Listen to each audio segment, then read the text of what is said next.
2023년 9월 11일 월요일 하나님께서 우리에게 주시는 말씀은 열왕기상 4장 1절에서 19절의 말씀입니다. 오늘 본문은 솔로몬 시대의 조직에 관하여 기록하고 있습니다. 솔로몬이 이제 이스라엘을 적극적으로 다스리기 시작합니다. 하나님께서 주신 지혜로 조직을 세우고 통치하기 시작합니다. 성경은 앞서 3장에 기록된 두 여인의 아이를 판결하는 것을 보여주고 곧바로 솔로몬의 조직을 기록하고 있습니다. 하나님께로부터 받은 솔로몬의 지혜가 얼마나 풍성한 것인지 또 얼마나 바람직한 것인지를 성경은 보여주고 있는 것입니다.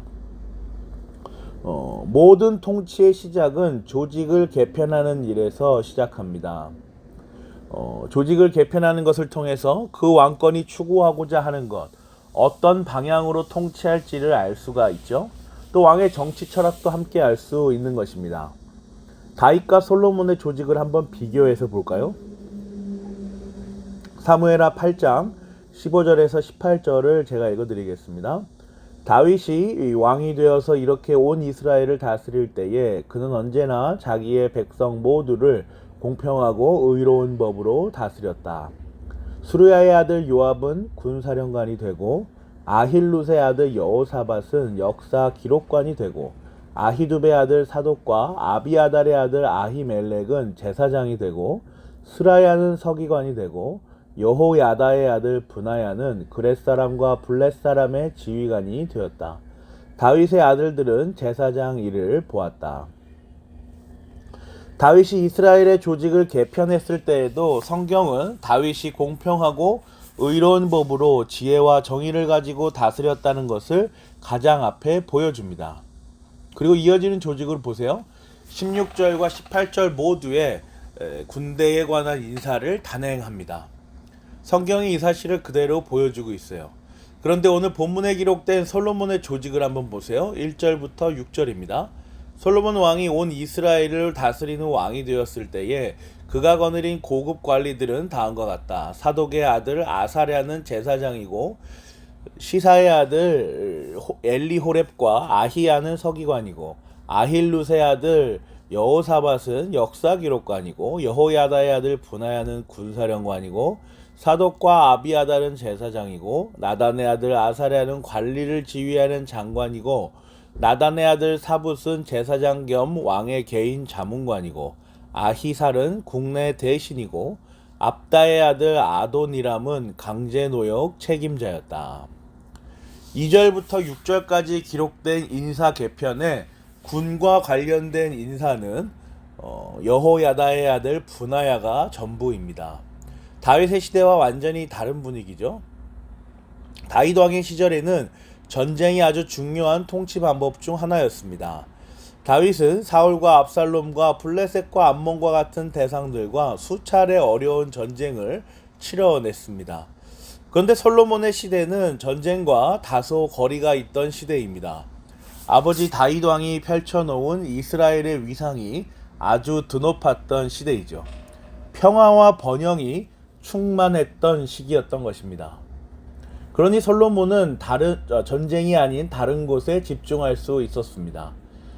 하나님의 성전을 건축하기 위한 준비 조직이라 여겨질 만큼 제사장과 서기관들의 집중하는 모습을 보여줍니다. 다윗과 솔로몬의 조직을 가만히 보다 보면 또 한 가지 특징을 발견할 수 있어요. 솔로몬이 다윗의 조직을 이어가고 있다는 것입니다. 제사장 사독과 아비아달, 그리고 역사 기록관 여호사밧, 군사령관 브나야, 이 네 사람들은 다윗의 시대에도 중요한 직책을 맡았던 사람들입니다. 솔로몬이 이들을 그대로 등용하는 것을 성경은 보여주죠. 7절 보세요. 솔로몬은 온 이스라엘 지역에다가 관리를 지휘하는 장관 12를 두었는데 그들은 각각 한 사람이 한 해에 한 달씩 왕과 왕실에서 쓸 먹거리를 대는 책임을 졌다. 온 이스라엘 지역에 12명의 장관을 두어 각자 맡은 지역을 담당하게 합니다. 19절 보세요. 길르앗 땅은 우리의 아들 게벨이 맡았다. 이곳 길르앗은 아모리 사람의 왕 시온과 바산 왕 옥의 땅이었다. 이 12 밖에도 온 땅을 맡아서 관리하는 장관이 따로 있었다. 그리고 이 세부적인 지역을 맡은 사람 외에도 온 땅을 맡아서 관리하는 장관이 따로 있었습니다. 이 엄청난 조직을 성경은 오늘날 우리에게 보여줍니다. 사랑하는 고향제일교회 성도 여러분, 오늘 본문은 오늘날 우리에게 어떠한 교훈을 전달해 줍니까? 개혁은 새로운 어떤 바람이 아닙니다. 전혀 생뚱맞은 어떤 것도 아니죠. 좀 더 근원적으로 말씀을 하면 전도서의 말씀대로 하늘 아래 새로운 것은 존재하지 않습니다. 모든 것이 하나님의 창조로부터 그로부터 실타래처럼 하나하나 이어져 나오는 것입니다. 16세기 전 유럽을 들썩였던 종교개혁을 한번 생각해 보세요. 이 역시 어떤 새로운 방향으로의 전환이 아니었어요. 지금의 교회를 전부 무너뜨리고 새로운 교회로 나아가자 이런 게 아니었습니다. 다시 돌아가자라는 구호였습니다. 초대교회로, 말씀 중심의 교회로, 묵상으로, 성찰과 회개로 돌아가자라는 개혁운동이었습니다. 지금 타락한 교회와 신학을 돌아보자라는 의도가 있었던 것이죠. 종교개혁자들은 그래서 늘 이 구호를 외쳤습니다. 개혁된 교회는 늘 개혁되어야 한다. 이 구호는 더 좋은 것으로, 더 발전해야 한다라는 의미가 아닙니다.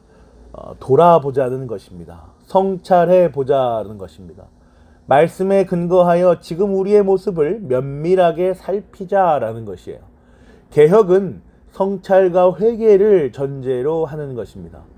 그런 의미에서 다윗의 조직을 어느 정도 이어받아서 자신의 조직을 구축해 나갔던 솔로몬은 조직을 개혁하면서 자신의 왕권에 대한 성찰과 회개를 하나님 앞에서 분명히 하면서 나아갔다라고 볼 수 있는 것이죠.